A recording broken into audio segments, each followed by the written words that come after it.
My background is very much one of working within the arts, and I initially began by doing a lot of work within performance and within theatre, and then moved increasingly over to the visual arts.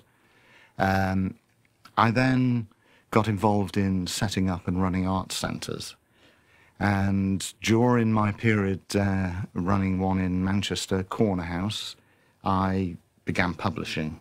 And then in 1994, I decided that what I really wanted to do was, rather than run the centre, was to focus exclusively on publishing. The book form is something that is very important to photographers. It gives them a certain credibility.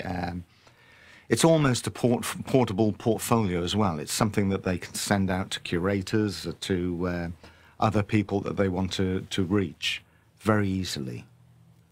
I think the important thing is to keep a track, really, to be in contact with what's happening out there. So I do a lot of portfolio review sessions, a bit of work on various juries, and then workshops and such things as the Masterclass. And that just allows you to see what the younger generations are producing. And when you get the opportunity to talk to the photographers as well, then you start to realise where their interests are. And are they really changing from what was being thought by photographers 5 years before? The Masterclass, because it's such an intensive 6-7 day period, may even be longer.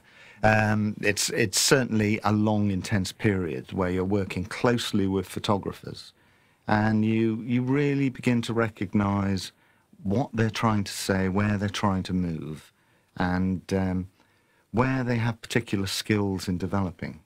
What I'm trying to do is look at the projects that they're submitting for the Masterclass, but go beyond that and try and see what they've done in the past, not just personal work, but also commercial work. So I get more of a sense of who they are as photographers. And the important thing is for a photographer to understand exactly who they are and what their real interests and their real skills are. And I think our role is really to draw that out of them, not to impose anything, but to draw solutions from them. Most photographers feel that they have a book in them, that they want a book, but actually it does take quite a lot of time to really work out how you want to approach things and to have a subject which is individual enough to make it work.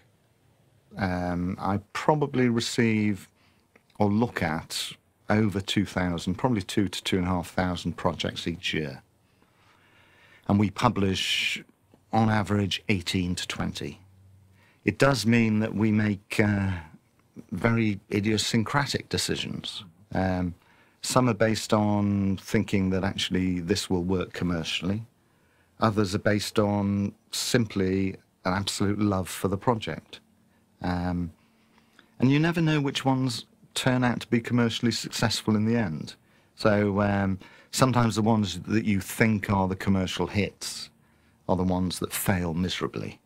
And the ones that you just love, you manage to carry forward and you get so involved in them that they become commercial successes as well. But a commercial success for a photography publisher is a very modest success. The book has a particular form of language, and as yet, no one has worked out how to translate that into an iPad form. The iPad works incredibly well for magazines, for anything where you want external links that bring in movies or bring in links to other material, etc. But it doesn't handle things like the simple double-page spread or small images, panoramas going across, say, a gatefold in a book. You can't physically do that on the iPad. And so at the moment, the technology is really fascinating, but it's not a replacement.